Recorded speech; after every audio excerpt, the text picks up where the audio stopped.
Hello everyone, R A names nursing up YouTube ಚಾನಲ್ಗೆ ತಮ್ಮೆಲ್ಲರಿಗೂ ಸ್ವಾಗತ. ಇವತ್ತಿನ ವಿಡಿಯೋದಲ್ಲಿ ನಾನು ನಾರ್ಸೆಟ್ 11 ಎಕ್ಸಾಮ್ ಪ್ಯಾಟರ್ನ್ ಹೇಗಿರುತ್ತೆ ಎಂಬುದ್ರ ಬಗ್ಗೆ ತಿಳಿಸ್ಕೊಡ್ತೀನಿ. ನಾರ್ಸೆಟ್ 11ಅಲ್ಲಿ ಪ್ರಿಲಿಮ್ಸು ಮತ್ತು ಮೇನ್ಸಲ್ಲಿ ಎಷ್ಟು ಕ್ವಶನ್ಸ್ ಇರುತ್ತೆ, ಹಾಗೆ ಎಷ್ಟು ಡ್ಯೂರೇಷನ್ಸ್ ಇರುತ್ತೆ, ನರ್ಸಿಂಗ್ ಸಬ್ಜೆಕ್ಟಲ್ಲಿ ಎಷ್ಟು ಮಾರ್ಕ್ಸಿಗೆ ಕೇಳ್ತಾರೆ, ನಾನ್ ನರ್ಸಿಂಗಲ್ಲಿ ಎಷ್ಟು ಮಾರ್ಕ್ಸಿಗೆ ಕೇಳ್ತಾರೆ, ಹಾಗೆ ಯಾವುದೆಲ್ಲ ಮೇಜರ್ ಸಬ್ಜೆಕ್ಟ್ ಇದೆ, ಯಾವುದೆಲ್ಲ ಮೈನರ್ ಸಬ್ಜೆಕ್ಟ್ ಇದೆ, ಹಾಗೆ ನಾನ್ ನರ್ಸಿಂಗ್ ಸಬ್ಜೆಕ್ಟಲ್ಲಿ ಯಾವುದೆಲ್ಲ ಟಾಪಿಕ್ನ ಕೇಳ್ತಾರೆ ಎಂಬುದ್ರ ಬಗ್ಗೆ ಈ ವಿಡಿಯೋದಲ್ಲಿ ತಿಳಿಸ್ಕೊಡ್ತೇನೆ. ವಿಡಿಯೋನ ಸ್ಕಿಪ್ ಮಾಡದೆ ಕೊನೆವರೆಗೂ ನೋಡಿ. ಬನ್ನಿ ವಿಡಿಯೋನ ಸ್ಟಾರ್ಟ್ ಮಾಡೋಣ.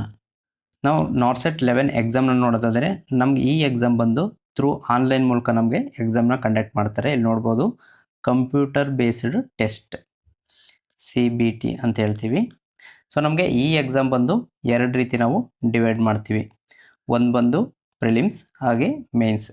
ನಾವು ಪ್ರಿಲಿಮ್ಸನ್ನು ಇನ್ನೊಂದು ರೀತಿ ಕರಿತೇವೆ ಏನಂತಂದರೆ ಸ್ಟೇಜ್ 1 ಹಾಗೆ ಮೇನ್ಸ್ನ ಸ್ಟೇಜ್ 2 ಅಂತೇಳಿ ಕರಿತೀವಿ. ನಾವು ಪ್ರಿಲಿಮ್ಸ್ದು ಎಷ್ಟು ಕ್ವಶನ್ಸ್ ಬರುತ್ತೆ ಅಂತೇಳಿ ನೆಕ್ಸ್ಟ್ ಹೇಳ್ಕೊಡ್ತೇನೆ. ಹಾಗೆ ನಾವು ಪ್ರಿಲಿಮ್ಸ್ನ ತಗೊಳ್ತು ಅಂತಂದರೆ ನಾವು ಪ್ರಿಲಿಮ್ಸಲ್ಲಿ ಎಷ್ಟೆಲ್ಲ ಜನ ಅಪ್ಲಿಕೇಶನ್ ಹಾಕ್ತಾರೆ ಅಷ್ಟು ಜನ ಕೂಡ ನಾವು ಎಕ್ಸಾಮ್ನ ಅಟೆಂಪ್ಟ್ ಮಾಡ್ಬೋದು.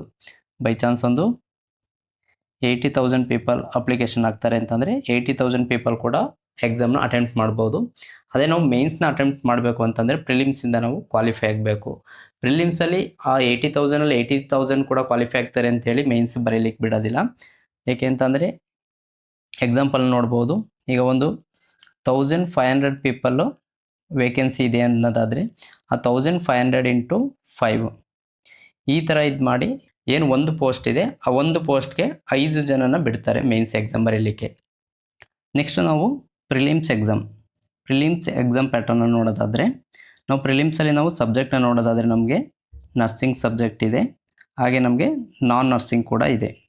ನಾವು ನರ್ಸಿಂಗ್ ಸಬ್ಜೆಕ್ಟಲ್ಲಿ ಟೋಟಲ್ 80 ಕ್ವಶನ್ಸ್ನ ನೋಡ್ಬೋದು, ಹಾಗೆ ನಾವು ನಾನ್ ನರ್ಸಿಂಗಲ್ಲಿ ಟೋಟಲ್ 20 ಕ್ವಶನ್ಸ್ನ ನೋಡ್ಬೋದು. ನಮಗೆ ಟೋಟಲ್ ಬಂದು 100 ಕ್ವಶನ್ಸ್ ಇರುತ್ತೆ.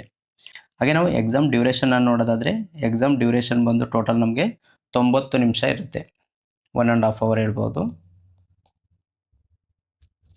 ಸೊ ನಾವಿಲ್ಲಿ ಅಬ್ಸರ್ವ್ ಮಾಡೋದಾದ್ರೆ ನೋಡ್ಬೋದು ಟೋಟಲ್ 100 ಕ್ವಶನ್ಸ್ ಇದೆ, ನಮಗೆ ಟೈಮ್ ಇರೋದು ಬರೀ 90 ಮಿನಿಟ್ಸ್. ಅಂದರೆ ಒಂದು ಕ್ವಶನ್ಗೆ ನಮಗೆ 1 ನಿಮಿಷ ಕೂಡ ನಮಗೆ ಇಲ್ಲಿ ಸಿಗೋದಿಲ್ಲ.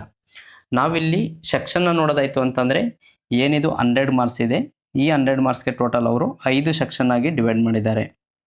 ಇಲ್ಲಿ ನೋಡ್ಬೋದು section 1, section 2, section 3, section 4, section 5 ಹೀಗೆ ಟೋಟಲ್ 5 ಸೆಕ್ಷನ್ ಮಾಡಿರ್ತಾರೆ.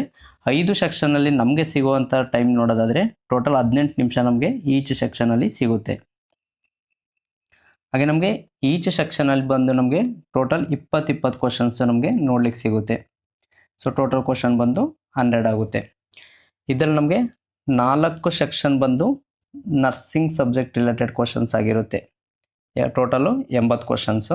ಹಾಗೆ ನಮ್ಮದು ಲಾಸ್ಟ್ ಸೆಕ್ಷನ್ ಏನಿದೆ ಇದು ನಾನ್ ನರ್ಸಿಂಗ್ ಆಗಿರುತ್ತೆ, GKನ ಕೇಳ್ತಾರೆ. ನೆಕ್ಸ್ಟ್ ಬಂದು ನಾವು ಮೇನ್ಸ್ ಎಕ್ಸಾಮ್ ಪ್ಯಾಟರ್ನ ನೋಡೋದಾದರೆ ಮೇನ್ಸಲ್ಲಿ ಬಂದು ನಮಗೆ 160 ಕ್ವಶನ್ಸ್ ಇರುತ್ತೆ. ಏನು 160 ಕ್ವಶನ್ಸ್ ಇದೆ ಅದು ಫುಲ್ಲು 160 ಬಂದು ನರ್ಸಿಂಗ್ ಸಬ್ಜೆಕ್ಟಿಂದನೇ ಕೇಳ್ತಾರೆ. ಇಲ್ಲಿ ಯಾವುದೇ ರೀತಿ ಜನರಲ್ ನಾಲೆಡ್ಜ್ ಕ್ವಶನ್ಸ್ ಬರೋದಿಲ್ಲ. ಹಾಗೆ ಇಲ್ಲಿ ನಾವು ಎಕ್ಸಾಮ್ ಡ್ಯೂರೇಷನ್ನ ನೋಡೋದಾದರೆ ನಮಗೆ ಎಕ್ಸಾಮ್ ಡ್ಯೂರೇಷನ್ ಬಂದು ಟೋಟಲ್ಲು 180 ಮಿನಿಟ್ಸ್ ಇರುತ್ತೆ. ಇಲ್ಲಿ ನೋಡ್ಬೋದು 160 ಕ್ವಶನ್ಸ್ ಇದೆ, ಇಲ್ಲಿ 180 ಮಿನಿಟ್ಸ್ ಇದೆ. ನಾವು ಕ್ವಶನ್ನು ಮತ್ತು ಡ್ಯೂರೇಷನ್ಗೆ ಕಂಪೇರ್ ಮಾಡಿದ್ರೆ ಕ್ವಶನ್ಗಿಂತ ನಮಗೆ ಟೈಮ್ ಇಲ್ಲಿ ಜಾಸ್ತಿ ಇದೆ. ಏನಕ್ಕೆ ಅಂತಂದರೆ ಪ್ರಿಲಿಮ್ಸಲ್ಲಿ ನಮಗೆ ಚಿಕ್ಕ ಕ್ವಶನ್ಸ್ ನೋಡ್ಲಿಕ್ಕೆ ಸಿಗುತ್ತೆ, ಅಂದರೆ 1 ಲೈನ್ 2 ಲೈನ್ ಈ ಥರ. ಅದೇ ನಾವು ಮೇನ್ಸಿಗೆ ನೋಡ್ತು ಅಂತಂದರೆ ಇಲ್ಲಿ ಸೆನೇರಿಯೋ ಟೈಪ್ ಕ್ವಶನ್ಸ್ ನೋಡ್ಲಿಕ್ಕೆ ಸಿಗುತ್ತೆ. ಸೊ ಅದರಿಂದ ನಮಗೆ ಇಲ್ಲಿ ಟೈಮ್ ಜಾಸ್ತಿ ಕೊಟ್ಟಿದ್ದಾರೆ. ಹಾಗೆ ನಾವು ಮೇನ್ಸಲ್ಲಿ ನಾವು ಎಕ್ಸಾಮ್ನ ನೋಡ್ತು ಅಂತಂದರೆ ಟೋಟಲ್ ನಮಗೆ ಇಲ್ಲಿ 4 ಸೆಕ್ಷನ್ ಆಗಿ ಡಿವೈಡ್ ಮಾಡ್ತಾರೆ. Section 1, section 2, section 3, section 4. So 4 ಭಾಗಗಳಾಗಿ ಡಿವೈಡ್ ಮಾಡ್ತಾರೆ. ಹಾಗೆ ನಾವಿಲ್ಲಿ ಡ್ಯೂರೇಷನ್ನ ನೋಡ್ತು ಅಂತಂದರೆ ಒಂದೊಂದು ಸೆಕ್ಷನ್ಗೆ ಬಂದು 45 ನಿಮಿಷನ ಇಲ್ಲಿ ಕೊಡ್ತಾರೆ. ಹಾಗೆ ನಮಗೆ ಕ್ವಶನ್ಸ್ನ ನೋಡೋದಾಯಿತು ಅಂತಂದರೆ ಈಚ್ ಸೆಕ್ಷನಲ್ಲಿ ನಮಗೆ 40 ಕ್ವಶನ್ ನೋಡಲಿಕ್ಕೆ ಸಿಗುತ್ತೆ. ಇಲ್ಲಿ ನೋಡ್ಬೋದು ಟೋಟಲ್ ನಮ್ಗೆ ಸಿಗ್ತಾ ಇರೋದು 40 ಕ್ವಶನ್ನು. ಹಾಗೆ ನಾವು ಡ್ಯೂರೇಷನ್ ನೋಡ್ತು ಅಂದರೆ 45 ನಿಮಿಷ ಇದೆ. ಕ್ವಶನ್ಸ್ ನೋಡ್ತು ಅಂದರೆ ಕಡಿಮೆ ಇದೆ, ಡ್ಯೂರೇಷನ್ಸ್ ಜಾಸ್ತಿ ಇದೆ. ನಾವು ಪ್ರಿಲಿಮ್ಸಲ್ಲಿ ನೋಡ್ತು ಅಂತ ಅಂದರೆ ಕ್ವಶನ್ಸ್ ಬಂದು 20 ಕ್ವಶನ್ಸ್ ಇರುತ್ತೆ, ಡ್ಯೂರೇಷನ್ ಬಂದು 18 ಇರುತ್ತೆ. ಸೊ ಕ್ವಶನ್ಸ್ ಜಾಸ್ತಿ ಇರುತ್ತೆ, ಅಲ್ಲಿ ಡ್ಯೂರೇಷನ್ ಕಡಿಮೆ ಇರುತ್ತೆ. ಹಾಗೆ ಇಲ್ಲಿ ಡ್ಯೂರೇಷನ್ ಜಾಸ್ತಿ ಇರುತ್ತೆ, ಏನಕ್ಕೆ ಅಂತಂದರೆ ಇಲ್ಲಿ ಸೆನೇರಿಯೋ ಬೇಸ್ಡ್ ಕ್ವಶನ್ಸ್ನ ಕೇಳ್ತಾರೆ. ಕೆಲವೊಬ್ಬೊಬ್ಬರು ರಿಪೀಟಾಗಿ ಎಕ್ಸಾಮ್ ಅಟೆಂಡ್ ಮಾಡಿರ್ತೀರ, ನಿಮಗೆ ಎಕ್ಸಾಮ್ ಯಾವ ಥರ ಇರುತ್ತೆ, ಏನು ಎಕ್ಸಾಮ್ ಪ್ಯಾಟರ್ನ್ ಏನು ಅಂತ ನಿಮ್ಗೆ ಗೊತ್ತಿರುತ್ತೆ. ಕೆಲವೊಬ್ಬರಿಗೆ ಅಂದರೆ ರೀಸೆಂಟಾಗಿ ಪಾಸ್ಔಟ್ ಆಗಿ ಫಸ್ಟ್ ಟೈಮ್ ಎಕ್ಸಾಮ್ ಅಟೆಂಡ್ ಮಾಡೋಕ್ಕೆ ಬರ್ತಾ ಇರೋರಿಗೆ ಯಾವ ರೀತಿ ಎಕ್ಸಾಮ್ ಇರುತ್ತೆ ಅಂತೇಳಿ ಗೊತ್ತಿರೋದಿಲ್ಲ. ಅವ್ರಿಗೆ ಹೇಳೋದಾದರೆ ಇಲ್ಲಿ ನೋಡ್ಬೋದು, ಇದು ಏನು ನಮ್ಮದು ಕಂಪ್ಯೂಟರ್ ಡಿಸ್ಪ್ಲೇ ಇದೆ ಆ ಎಂಟೈರ್ ಡಿಸ್ಪ್ಲೇಗೆ ಬಂದು ನಮಗೆ ಒಂದೇ ಕ್ವಶನ್ಸ್ ಬರುತ್ತೆ. ಈಗ ಕಂಪ್ಯೂಟರ್ ಬೇಸ್ಡ್ ಕ್ವಶನ್ಸು, ಸೊ ಒಂದು ಸ್ಕ್ರೀನಲ್ಲಿ ತುಂಬ ಕ್ವಶನ್ಸ್ ಬರುತ್ತೆ, ಆ ಥರ ಎಲ್ಲ ಏನಿಲ್ಲ. ಡಿಸ್ಪ್ಲೇಲಿ ಒಂದೇ ಕ್ವಶನ್ನ ನಮಗೆ ಶೋ ಮಾಡ್ತಾರೆ. ಸೊ ಇಲ್ಲಿ ನಾವು ಎಕ್ಸಾಂಪಲ್ನ ನೋಡ್ಬೋದು. ಇಲ್ಲಿ ಪ್ರಿಲಿಮ್ಸ್ ಎಕ್ಸಾಮು ಸ್ಟೇಜ್ 1 ನಮಗೆ ಸೆಕ್ಷನ್ ನೋಡೋದಾಯಿತು ಅಂದರೆ 1 to 5 ಸೆಕ್ಷನ್ಸ್ ಇದೆ. ಅಲ್ಲಿಗೆ ಇದು ಬಂದು ಸೆಕ್ಷನ್ 1ನಲ್ಲಿ ಇದ್ದೀವಿ.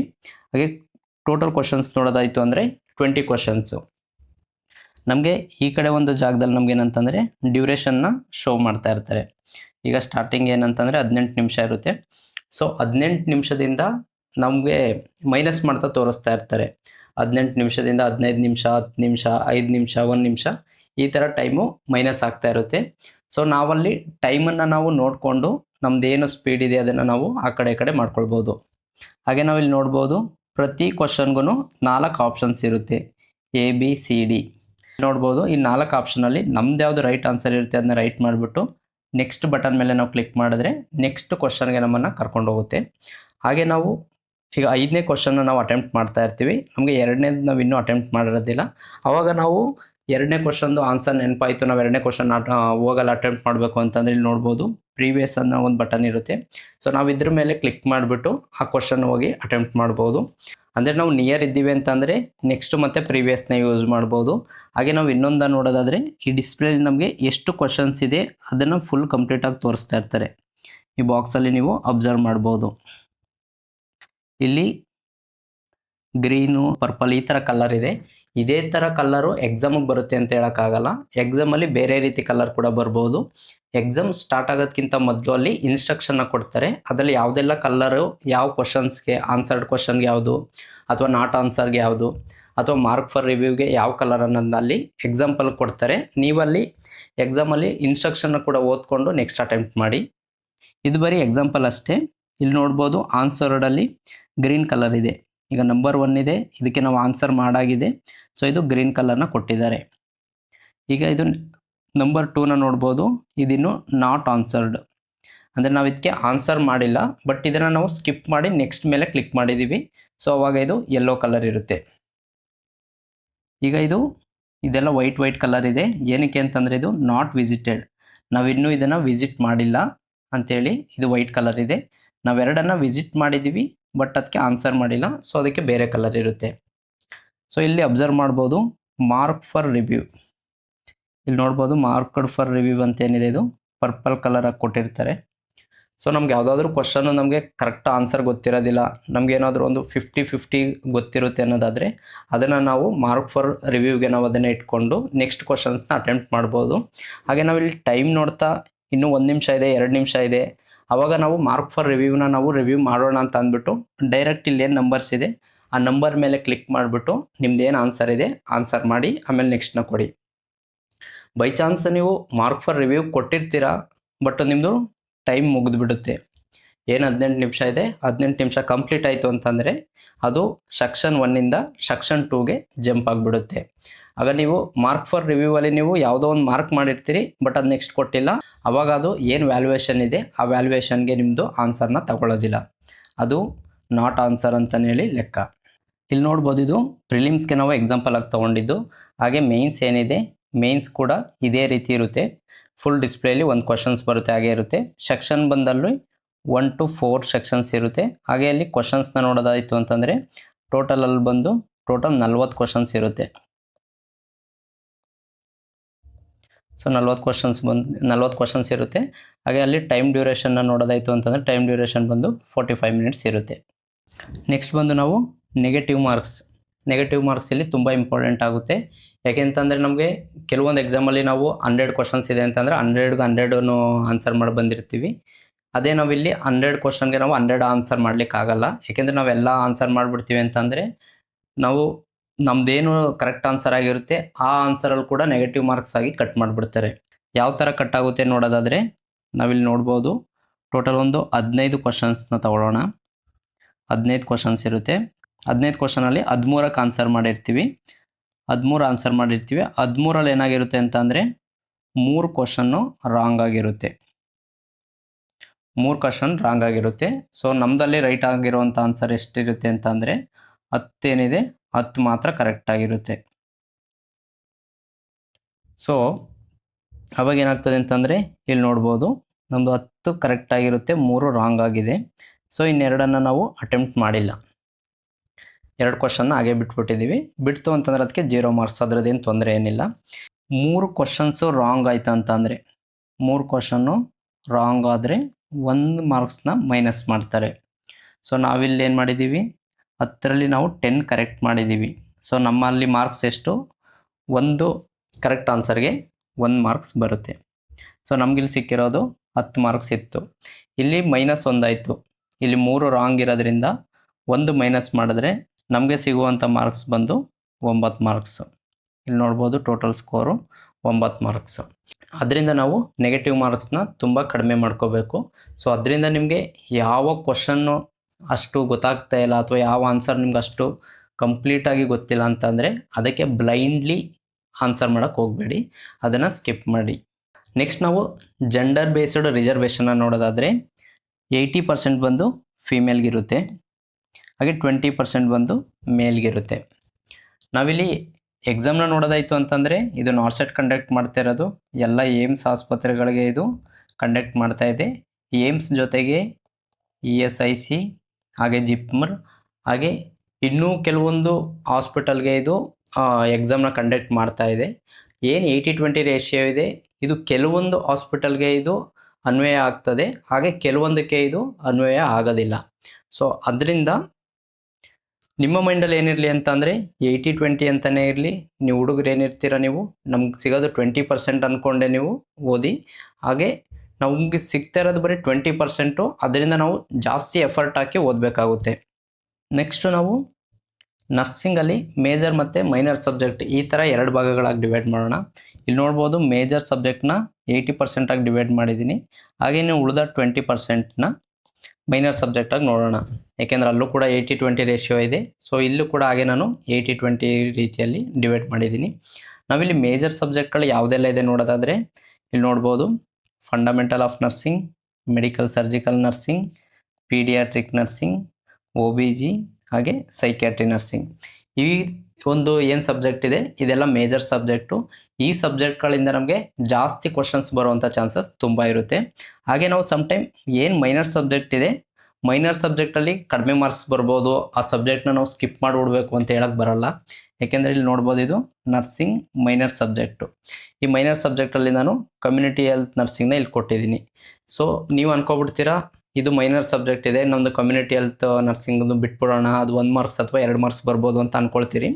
ಸಮ್ಟೈಮ್ ಕಮ್ಯುನಿಟಿ ಹೆಲ್ತ್ ನರ್ಸಿಂಗಲ್ಲೇ 5ರಿಂದ 8 ಮಾರ್ಕ್ಸ್ ಕೂಡ ಬರೋ ಚಾನ್ಸಸ್ ಇರುತ್ತೆ. ಸೊ ಅಲ್ಲಿ ನಾವು ನರ್ಸಿಂಗಲ್ಲಿ ಮೇಜರ್ ಆಗಲಿ ಮೈನರ್ ಆಗಲಿ ನಾವು ಕಂಪ್ಲೀಟಾಗಿ ಆ ಸಬ್ಜೆಕ್ಟ್ನ ಓದಬೇಕಾಗುತ್ತೆ. ನಾವಿಲ್ಲಿ ಮೈನರ್ ಸಬ್ಜೆಕ್ಟು ಯಾವ್ಯಾವಿದೆ ನೋಡೋದಾದರೆ community health nursing, human anatomy and physiology, microbiology, biochemistry, nutrition, pharmacology, pathology and genetics, nursing management, drug store management, environmental hygiene, communication and education. ಇದೆಲ್ಲ ಒಂದು ಮೈನರ್ ಸಬ್ಜೆಕ್ಟ್. ಹಾಗೆ ನಾವು ನೆಕ್ಸ್ಟ್ ನೋಡೋದಾದರೆ ಪ್ರಿಲಿಮ್ಸಲ್ಲಿ ಏನಿದೆ, ಪ್ರಿಲಿಮ್ಸಲ್ಲಿ ನಾನ್ ನರ್ಸಿಂಗ್ ಸಬ್ಜೆಕ್ಟ್ ಕೂಡ 20 marks ಕೇಳ್ತಾರೆ. ಸೊ ಅದರಿಂದ ನಾವು ಪ್ರಿಲಿಮ್ಸಲ್ಲಿ ಯಾವ್ಯಾವ ಕ್ವಶನ್ನು ಯಾವ್ಯಾವ ರೀತಿ ಎಲ್ಲೆಲ್ಲಿಂದ ಬರ್ಬೋದು ಅಂತ ನೋಡೋದಾದರೆ ಫಾರ್ ಎಕ್ಸಾಂಪಲ್ಸ್ ಜನರಲ್ ನಾಲೆಡ್ಜಲ್ಲಿ current affairs, Indian history, Indian geography, politics, economy, general science ಆಗಿರ್ಬೋದು, ಅಥವಾ ಸ್ಪೋರ್ಟ್ಸ್ ಬಗ್ಗೆ ಇಂಪಾರ್ಟೆಂಟ್ ಡೇಟ್ಸು, ಗೌರ್ಮೆಂಟ್ ಸ್ಕೀಮು, ಈ ಥರ ಒಂದು ಇದರಲ್ಲಿ ಕ್ವಶನ್ಸ್ ಬರೋ ಚಾನ್ಸಸ್ ಇರುತ್ತೆ. ಹಾಗೆ ಆ್ಯಪ್ಟಿಟ್ಯೂಡಲ್ಲಿ ಇಲ್ಲಿ ನೋಡ್ಬೋದು ಈ ಸಬ್ಜೆಕ್ಟ್ಗಳಲ್ಲಿ ಕ್ವಶನ್ಸ್ ಬರೋ ಚಾನ್ಸಸ್ ಇದೆ. ಬಟ್ಟು ನಾರ್ಸೆಟ್ಟಲ್ಲಿ ಏನಂತಂದರೆ GKನವರು ಅಷ್ಟೊಂದು ಆಗಿ ನೋಡೋದಿಲ್ಲ. ಅಂತಂದರೆ GK ಕ್ಯಾಲ್ಕುಲೇಟ್ ಮಾಡ್ತಾರೆ, ಅಂತಂದರೆ GKನ ಇಲ್ಲೇನು ನಾನು ಇಷ್ಟೊಂದು ಲಿಸ್ಟ್ ಕೊಟ್ಟಿದ್ದೀನಿ ಈ ಲಿಸ್ಟಲ್ಲಿ ಬರಬೇಕಂತೇನಿಲ್ಲ. ಅವರು ಕೆಲವೊಂದು ಟೈಮು ಜಸ್ಟ್ ಏನು ಬರೀ ಇಂಗ್ಲೀಷಲ್ಲೇ ಕೇಳ್ತಾರೆ, ಇಂಗ್ಲೀಷ್ ಗ್ರಾಮರ್ ಕೇಳೋದಾಗಿರ್ಬೋದು, ಅಥವಾ ಜಸ್ಟ್ ಬರೀ ಕರೆಂಟ್ ಅಫೇರ್ಸ್ ಆಗಿರ್ಬೋದು.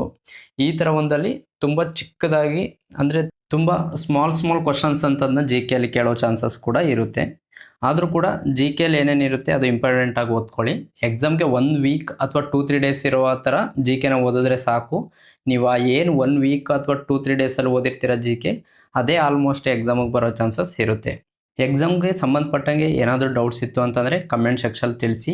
ಹಾಗೆ ಈ ವಿಡಿಯೋ ನಿಮ್ಗೆ ಏನಾದರೂ ಇಷ್ಟ ಆಗಿತ್ತು ಅಂತಂದರೆ ಈ ವಿಡಿಯೋನ ಲೈಕ್ ಮಾಡಿ. ಹಾಗೆ ನಿಮ್ಮದು ಯಾರೆಲ್ಲ ಸ್ನೇಹಿತರು ನಾರ್ಸೆಟ್ 11ನ ಬರೀತಿದ್ದಾರೆ ಅವ್ರಿಗೆ ಈ ವಿಡಿಯೋನ ಶೇರ್ ಮಾಡಿ.